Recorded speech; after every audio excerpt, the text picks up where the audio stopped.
My name is Sierra Monroe. I'm 28 years old, a neurobiology researcher based in Seattle, and for most of my life, I've been trying to escape a very specific kind of prison, one with no bars, but with rules etched into every corner of my childhood home. I grew up in rural Montana, in a family where tradition wasn't just honored, it was enforced. My father believed that a woman's value peaked at 25, and my mother spent every day reminding me that my worth would ultimately be measured by the man I married. Your cousin married a doctor. What about you? That line haunted me for years. But I ran. I studied hard, earned a scholarship, and built a quiet, independent life in Seattle, far from the suffocating expectations I'd left behind. I loved my solitude, my lab work, my morning coffee in a city that didn't care about my relationship status. I thought I had escaped, until I went home for a short visit. It was supposed to be just 2 weeks of brief break after a messy breakup and before a big grant proposal. But within days, my parents had arranged for me to meet a man. Not just any man, Nathaniel, the son of one of my father's oldest friends. He was quiet, wealthy, and recently paralyzed from the waist down after a car accident. What started as a strange introduction quickly turned into an ultimatum: marry Nathaniel, and my family would receive a generous business investment, refuse, and they'd cut me off completely emotionally, financially, and socially. I thought I was the only victim of that cruel arrangement. But I was wrong.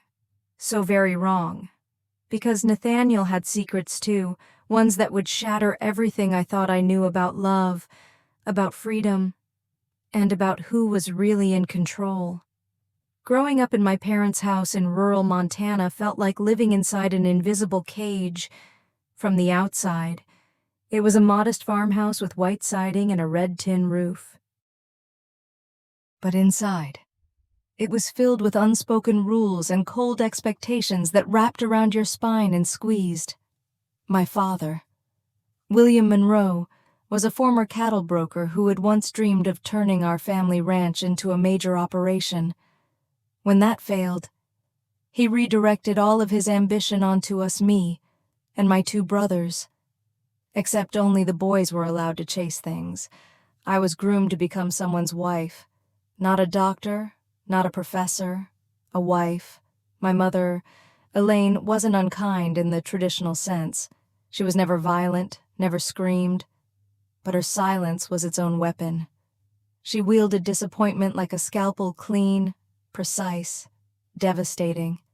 I remember once winning a statewide science fair in 10th grade. I was glowing when I brought the medal home. She glanced at it, placed it on the kitchen counter, and went back to peeling potatoes. Nice, but remember, nobody marries a microscope. She muttered. By the time I turned 16, I had learned the art of silence. I stopped bringing home awards. I stopped sharing my dreams of becoming a researcher. I studied quietly, applied for scholarships in secret, and waited for my chance to leave. That chance came with a full ride to a university in Washington, and I took it without looking back. Seattle became my oxygen. The first few years were hard. I worked late shifts at coffee shops and struggled with imposter syndrome in lecture halls full of overconfident pre-med kids. But I loved it. Every late night in the lab, every failed experiment, even the loneliness, it was mine. I was building something that belonged to me. After graduation, I landed a research assistant role at a neurobiology lab, working under Dr. Halverson, a sharp, no-nonsense woman who quietly mentored me in both science and survival. I rented a studio apartment above a florist's shop. It was tiny and noisy, but the morning sun hit just right through the kitchen window, and for the first time in my life, I felt free. Until I turned 28 and made the mistake of going home. I hadn't been back in almost 3 years. Not since my younger brother's wedding. But after breaking up with my long-term boyfriend, a data analyst named Jordan who ghosted me after 4 years together, I was exhausted. I took time off work, packed a single duffel bag, and told myself 2 weeks would be enough. Just enough time to reset. Maybe hike the ridge behind the old hayfield. then go back to Seattle refreshed and ready to refocus. But going home was like stepping back into a play where everyone still expected you to remember your lines. My mother greeted me at the door with a cool smile and a tray of lemon bars, as if we were strangers pretending to be close. My father shook my hand. Not a hug, a handshake. He said, still working in those petri dishes as if my research was a phase I'd grow out of. At dinner that night, I realized something was off. My parents were unusually cordial. No questions about my career, no subtle digs about not being married yet. Instead, they kept glancing at each other like they were waiting for the perfect moment to deliver something rehearsed. That moment came after dessert. "We want you to meet someone," my mother said, setting down her fork. Her voice was calm, like she was suggesting I adopt a rescue cat. My eyes narrowed. "Meet who?" My father leaned forward, fingers laced. "His name is Nathaniel Kingsley. He just moved back to town with his family. You remember George Kingsley, don't you?" I blinked. "The rancher who used to run cattle with you?" He nodded. "His son. Nathaniel's been through a lot. A terrible accident last year. Paralyzed from the waist down. But he's a bright man. Educated, well off. He's looking to settle down, start over." My stomach turned. And what does this have to do with me? My mother didn't look up. "We've arranged for you two to have lunch tomorrow." I didn't agree to that. "You will," my father said flatly. "This isn't just for you. Sierra, this is for the family." I stared at them, half laughing. "So what, you want me to marry a stranger because you owe someone a favor?" My father's eyes darkened. "This is an opportunity. The Kingsleys are planning to invest heavily in some local properties.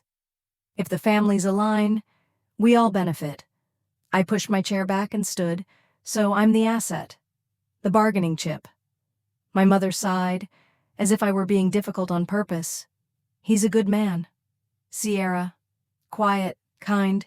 He needs someone. And frankly, so do you." I didn't sleep that night. I lay in my childhood bed, staring at the ceiling, feeling like I'd been transported back to a version of myself I had fought so hard to kill. The obedient daughter, the one who smiled while screaming on the inside. I had walked away from this life once. But the difference now was I knew how to walk back out. I just hadn't realized yet what would keep me from doing it. The next morning, I tried to come up with 100 reasons not to show up for that lunch. I could have lied, claimed I was sick, said I had a work emergency, or just vanished and caught the next flight back to Seattle. But something inside me, a strange mix of curiosity and defiance, pushed me to go. If this was the game my parents wanted to play, I'd sit through their little audition, but I wasn't going to play nice. I dressed in jeans, a plain sweater, and no makeup, a silent rebellion against the be-presentable lecture I knew my mother would have delivered if she'd seen me leave. I drove myself to the cafe they'd chosen, a rustic farm-to-table spot on the edge of town, surrounded by pine trees and people I didn't want to see. Nathaniel was already there when I walked in. He sat at a table near the window, sunlight casting a golden outline around his figure. His chair, a sleek, matte black motorized wheelchair, was tucked neatly under the table. He was reading a book, something thick and worn, with a leather bookmark peeking out the top.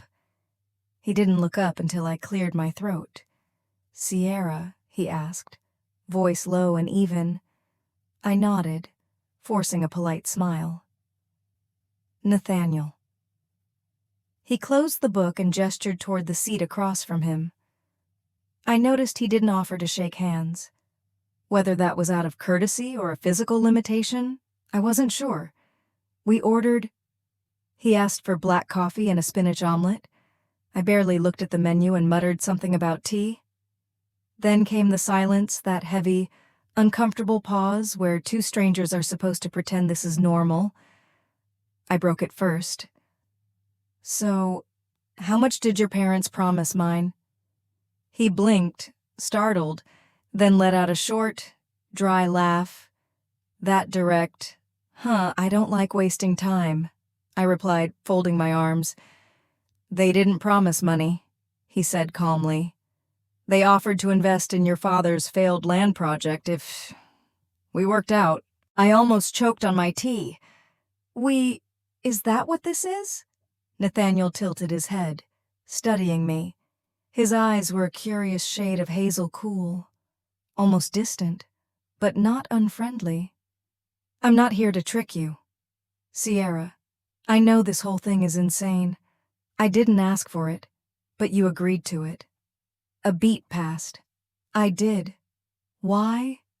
He looked out the window, watching a mother and child walk past hand in hand. Because after the accident, everything in my life became transactional. Doctors, nurses, therapists, even the way people looked at me like they were calculating what I could still do versus what I'd lost. I didn't reply. I wasn't sure I had anything to say that didn't sound performative or fake. I'm not looking for a nurse, he continued, or a pity partner.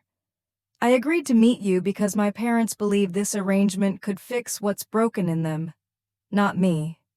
And maybe I just wanted to see if someone like you would look at me without flinching. I met his gaze head on. I don't flinch. I question. He smiled just barely and nodded. Good. The rest of the lunch was strangely civil. We talked about neutral things books, the weather, why this town still didn't have decent internet. He asked about my research, and I gave him the basic version: stem cell signaling, neuroplasticity, the ethics of lab-grown neurons. To my surprise, he listened, really listened, not just nodding to be polite, but asking smart questions, challenging ideas. It was disarming. When the check came, he insisted on paying. I didn't argue. As I got up to leave, he said, I don't expect anything from you, Sierra, but I appreciate you showing up. Something about the way he said it stuck with me all day. Back home, my parents pounced like vultures. Well, my mother asked, pretending she wasn't waiting by the front window. He's handsome, isn't he, and so educated. My father didn't bother with pretense. George said they're ready to draw up the paperwork. They've already looked at the east field near the old barn. I didn't answer. I walked upstairs, locked my bedroom door, and sat on the floor, back against the wall. I should have felt furious, and part of me did. But there was another part smaller, quieter, that couldn't stop thinking about the man in the wheelchair who read Russian literature and listened like it meant something. A man who'd been shattered by life and somehow sat at lunch with the poise of someone still trying to build something whole. Was he honest, or just another kind of manipulator I didn't know yet? But I did know one thing: if I agreed to any of this, it would be on my terms, not my parents', not his, mine. The engagement came faster than I expected. Or maybe I just wasn't paying attention to how quickly people can trade a life for a transaction. 3 days after that strange lunch with Nathaniel, my parents called a family meeting. They sat at the dining table like executives about to close a business deal. The table was covered in contracts, printouts, a bottle of sparkling cider that hadn't been opened since my brother's graduation. We spoke to the Kingsleys, my father announced, as if reading from a script. They're very pleased with your compatibility. They're ready to move forward, like I was a project, a plan, a pawn. I looked down at the documents, investment agreements, joint property ventures, a prenuptial outline, and tucked neatly between the pages, a wedding license application with my name already typed beside his. How efficient, I said, forcing a thin smile. My mother beamed. We knew you'd come around, darling. This is going to open so many doors for you. And Nathaniel, well, he's a quiet soul, but a good man. I wanted to scream. Instead, I asked calmly, what do I get out of this? My father blinked. Security, stability. A husband who won't leave you like that tech boy did. Jordan left because I refused to quit my job and moved to Chicago to support his startup, and look where that got you. He said, like he'd scored a point. I pushed back my chair and stood. Fine. I'll sign. My mother blinked. Just like that. No, not just like that. I leaned over the table, my voice low. You don't get to parade this around as some noble act. You're selling me off for acreage and equity. Let's not pretend it's anything else. Then I signed. Not out of surrender, out of clarity. If I had to go through with this, I'd keep my eyes wide open. The wedding was small, clinical, and cold. We held the ceremony at a historic estate just outside of town, the kind that gets rented out for fundraisers and quiet elopements. The Kingsleys covered everything: catering, venue, even the dress. It fit well. But it wasn't me ivory lace. Floor length, long sleeves like a porcelain doll. I looked like a memory someone else had chosen. Nathaniel stood at the front of the room, calm and composed in a gray suit, his wheelchair gleaming beneath the dim chandelier light. He didn't look nervous. He looked resigned, like someone who'd sat through too many surgeries and had learned to breathe through pain. When the officiant asked if I took this man to be my lawfully wedded husband, I hesitated for just half a second. Then I said, I do.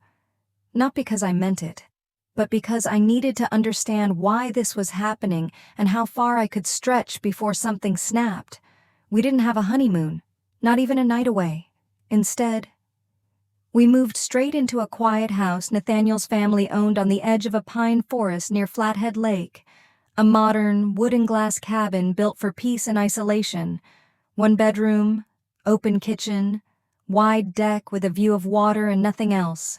I can sleep on the couch, I offered the first night, standing awkwardly by the door with my suitcase. Nathaniel raised a brow. It's your house, too. Still, he paused. There's a guest room downstairs. You can have it. No pressure. I nodded. Thanks. And so began our new life, a routine built on silence and separate spaces. Mornings. I made coffee for us both. I wasn't sure why habit. Maybe I'd hear his wheelchair whir gently across the wooden floor as he moved to the sunlit corner near the bookshelves. He read. I opened my laptop, working remotely on data simulations for an upcoming experiment on motor neuron regeneration. Evenings were quieter. Sometimes we watched the news. Sometimes we sat in separate rooms. Sometimes I found myself listening for his voice, not because I wanted anything from him, but because it startled me how completely he could disappear into himself. He never asked me about my work. He never asked me about my life in Seattle. He never asked anything, and yet he wasn't unkind. In fact, that was the strangest part. He'd open doors for me, help me reach things from high shelves without making me feel weak. And occasionally, like the night I dropped a glass and it shattered across the floor, he'd say something completely unexpected. Like, you always react before you breathe. That's not a flaw. It's just something you learned. I'd stared at him. What does that mean? He didn't answer, just wheeled away. That night, I lay in the downstairs bedroom, staring at the ceiling, wondering why he seemed to see through me and why I couldn't see through him. He was a man in a wheelchair, a man I'd been forced to marry, a man who spoke in riddles and watched me when he thought I wasn't looking. And I was starting to realize something. There was more to Nathaniel Kingsley than I'd been told, and whatever he was hiding, it was waiting to be found. It started with a storm. Not the kind that rages outside, but the kind that builds slowly in the space between silence and suspicion. It was mid-October, and a cold front had swept over the forest. Rain tapped rhythmically on the roof, and wind whistled through the pine needles like a warning. I was in the kitchen, reheating leftover soup, when the power flickered once, twice, And then everything went black. Perfect, I muttered, fumbling for my phone. A single text from the electric company. Outage reported in your area. Estimated repair 3-5 hours. Great. I reached into the drawer for a flashlight, but of course, dead batteries. So I grabbed the nearest candle and a lighter, then slowly made my way toward the stairs to check on Nathaniel. Halfway there, I tripped on something, a rug or a misplaced shoe, and went flying forward, hard. My elbow hit the wood, and the candle rolled under a table. Damn it. And then I felt hands on me. Strong hands, firm, steady, standing hands. They gripped my shoulders and pulled me up with ease, bracing me until I found balance. I looked up, heart hammering, and met Nathaniel's eyes. He was standing, just for a moment. A flash. Then, just as quickly, he lowered himself back into the wheelchair. I stood frozen, staring. He didn't speak. I didn't move. Finally, I asked, breathless. "You can walk." He adjusted the brake on his chair. "Not, well," he said quietly. "But yes, a little. Since when? Since about 6 months ago." I took a step back. "So, you've been pretending I never said I was fully paralyzed? You and everyone else just assumed." I blinked, my mind spinning. "You let me marry you under the belief that you were disabled. You let my parents treat you like some helpless symbol of pity, and you played along." His jaw tightened. "It wasn't a performance. I do struggle. I can't walk for long. I use this chair because it's safer, smarter. But I didn't correct them because I didn't want their narrative either. I didn't want anyone's. Then why keep it from me?" A long pause. "Because," he said finally, "I didn't know if you were here by choice, or if you'd run the moment you found out I wasn't exactly what you expected." That hurt. Not because it wasn't fair, but because it was... I had been ready to bolt from the beginning. I folded my arms. "Well, now I know, and I'm still here." He nodded once. "I appreciate that, but don't mistake it for trust," I added sharply. "This is whatever it is. It's built on lies." He didn't argue. He just said, "I'll leave you alone now." And then he wheeled away into the dark hallway like a shadow that no longer wanted to hide. That night, I couldn't sleep. I sat on the living room floor, candle flickering beside me, notebook open but untouched. My mind was flooded with images the moment Nathaniel stood up. The quiet guilt in his voice, the way he had looked at me as if asking not for forgiveness, but permission to exist outside the story people had written for him. What would I have done in his place? If the world pitied me, if everyone expected me to be weaker, smaller, broken, would I fight to prove them wrong, or would I disappear into the role? Just to survive, I didn't have an answer. But for the first time since our wedding, I saw Nathaniel not as the man in the wheelchair, but as a man whole, layered, and hiding, just like me.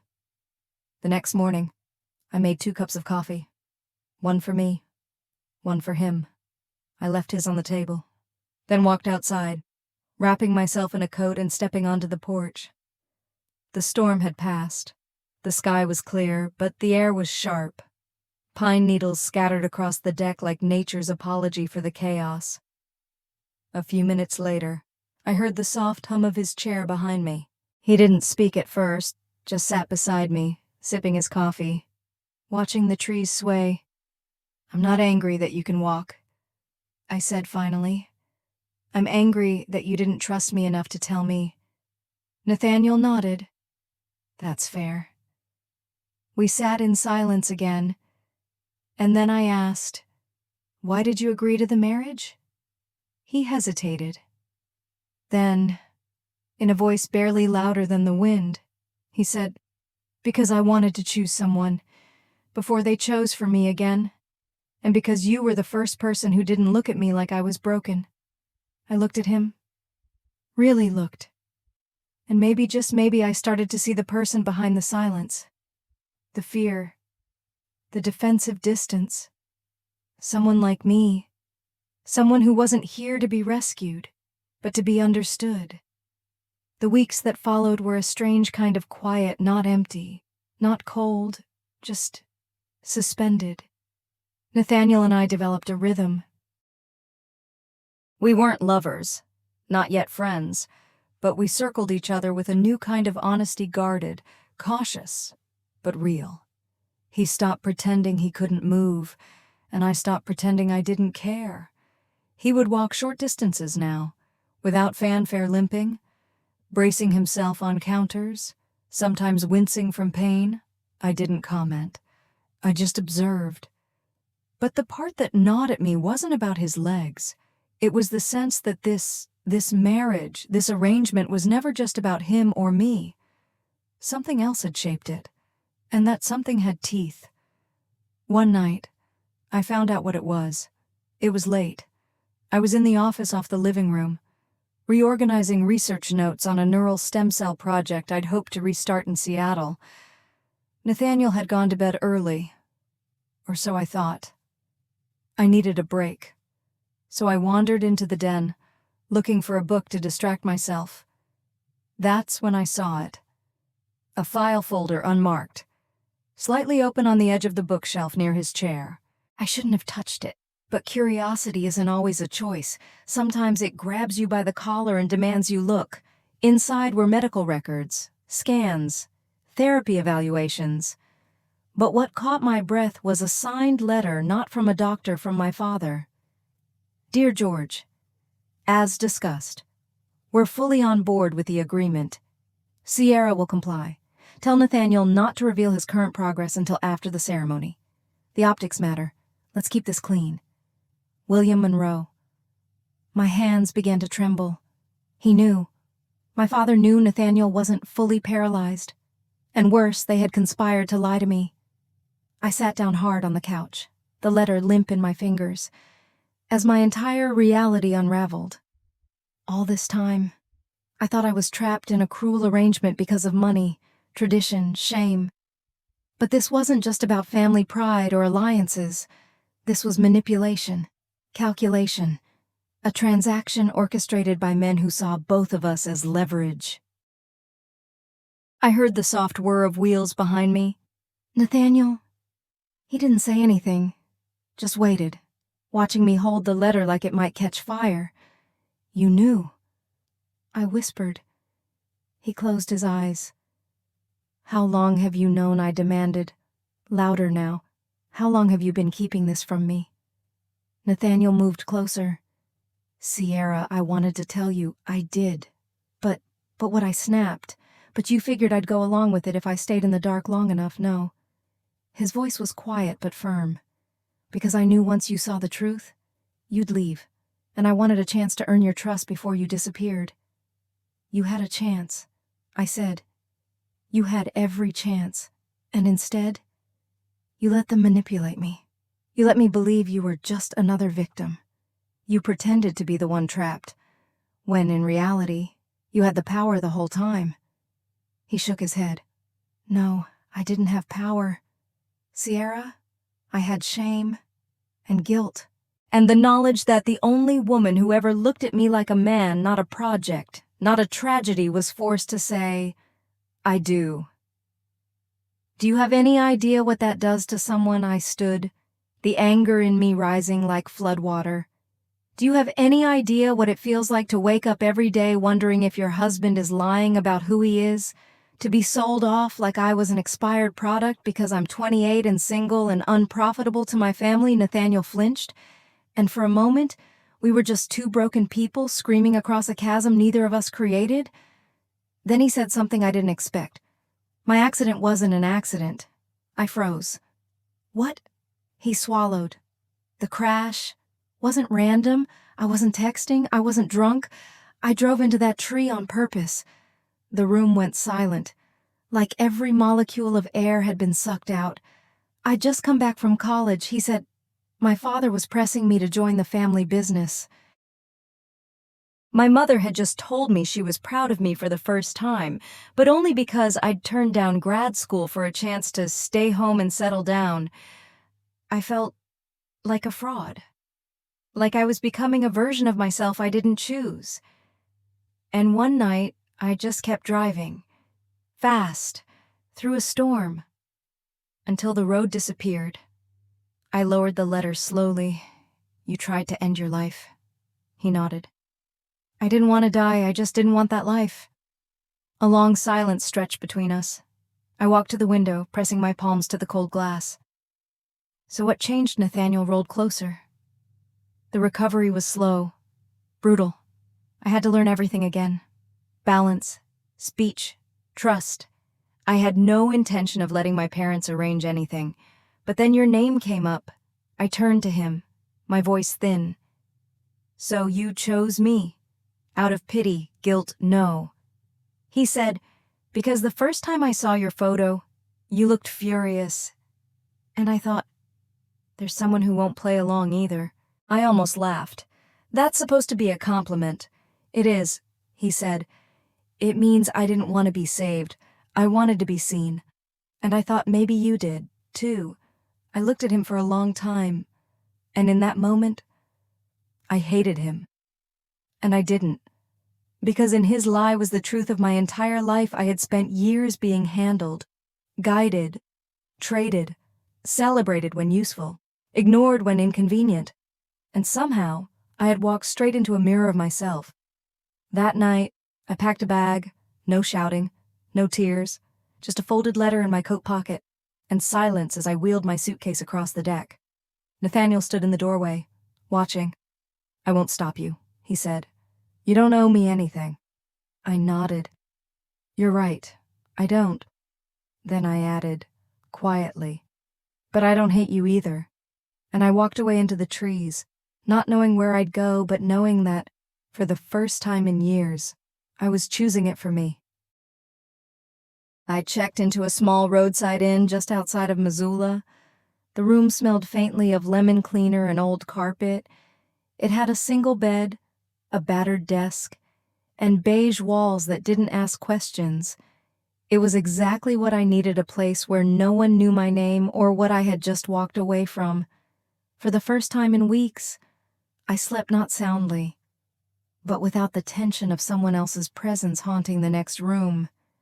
In the morning, I brewed bad coffee in the tiny drip machine, opened my laptop, and tried to reconnect with the world I had left behind. My inbox was overflowing. The lab in Seattle had moved forward on a grant submission without me. My name had been dropped from the lead researcher list. Just like that, the life I had built was slipping through my fingers, and yet I didn't feel panic. I felt weightless, untethered, lonely. Yes, but also clear. I thought of Nathaniel, of the letter from my father, of how easily they had planned my life without ever asking what I wanted. What did I want? I wasn't sure anymore. Later that afternoon, the woman at the front desk called up to my room. "There's a package for you," she said. Hand-delivered, confused. I made my way downstairs and found a thin envelope waiting for me, addressed in neat, familiar handwriting. "Nathaniel." I took it upstairs, sat on the edge of the bed, and stared at it for a long time before tearing it open. Inside was a single page. "Sierra, I wasn't going to send this. I figured you'd blocked me out by now. But I realized if there's any hope for forgiveness, it has to start with truth. I didn't lie to hurt you. I lied to protect the one piece of dignity I had left, the idea that someone might love me for who I was, not what I lacked or overcame. But I see now that you didn't want a perfect version of me. You just wanted the truth. You were the first person in a long time who looked me in the eyes and demanded something real. No pity, no performance, just me. And I failed you. I know I don't deserve another chance, but I'm asking for one anyway, not to be your husband, but to be someone who earns your respect back. I'll be at the physical therapy center every morning this week. I'm still learning how to stand again. I hope one day we can stand together. Nathaniel, I read it twice. Then a third time. It wasn't poetic. It wasn't even particularly persuasive, but it was honest, painfully so, and maybe that was what broke through. The next morning, I drove to the address he listed, a rehab facility tucked into the edge of a pine ridge, surrounded by wild grass and gravel paths.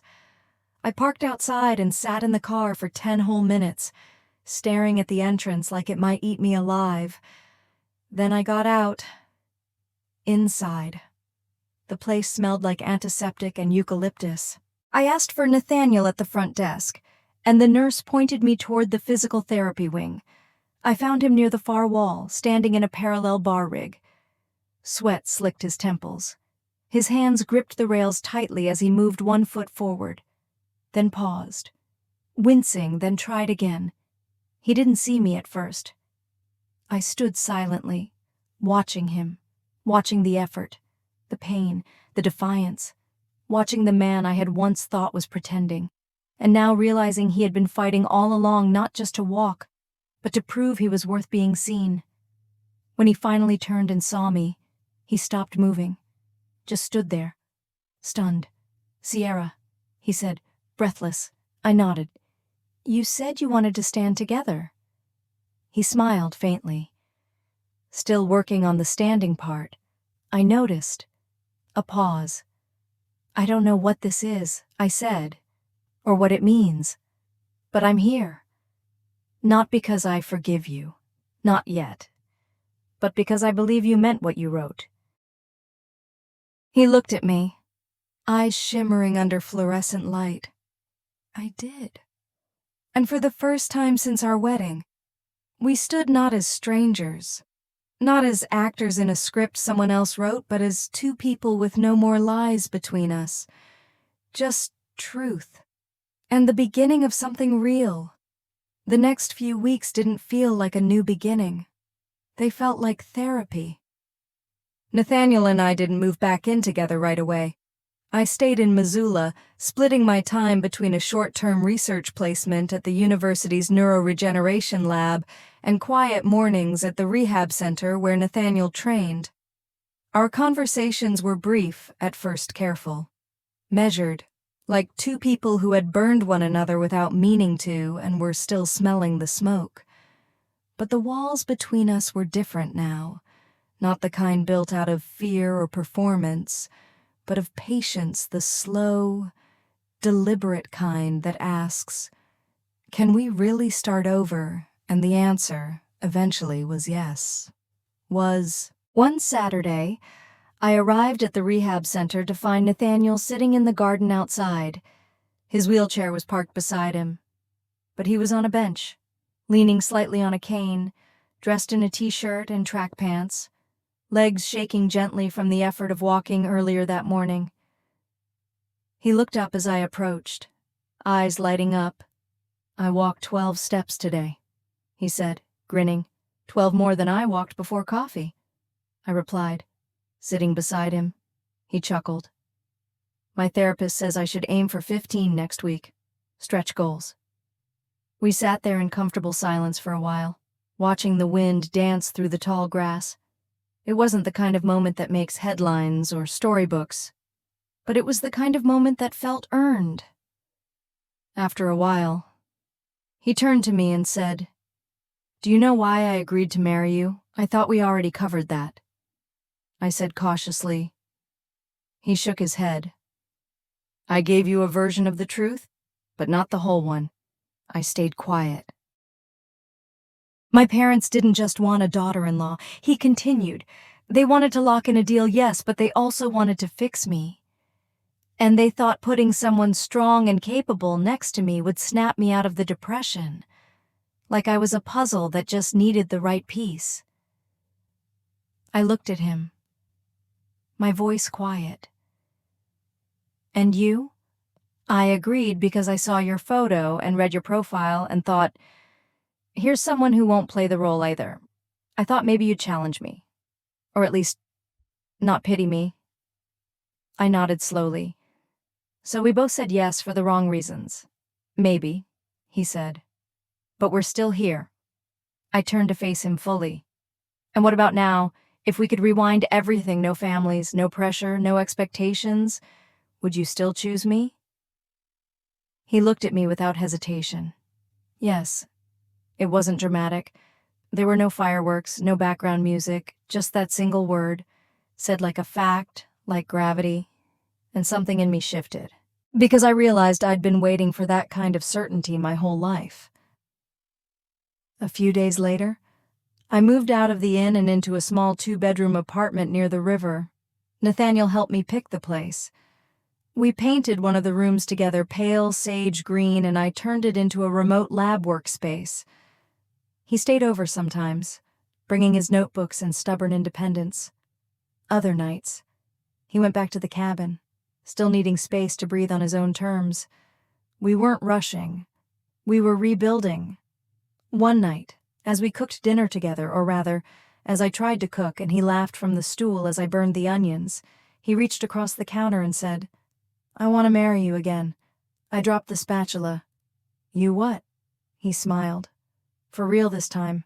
No deals, no conditions, just us. And if you say no, I'll still keep walking toward you." I stared at him, breath caught between disbelief and emotion. Then I stepped around the counter and kissed him a soft, steady kiss, not out of impulse, but decision. "Okay," I whispered, "but I picked the dress this time." "Fair," he said, grinning. We didn't throw a big wedding, just a small ceremony in the forest behind the rehab center. Beneath pine trees and string lights, we hung ourselves. There were no guests from either family, just a few colleagues, one of Nathaniel's therapists, and Zoe, my best friend from Seattle, who flew in with 2 bottles of champagne and zero judgment. I wore a simple, flowing ivory dress with boots underneath.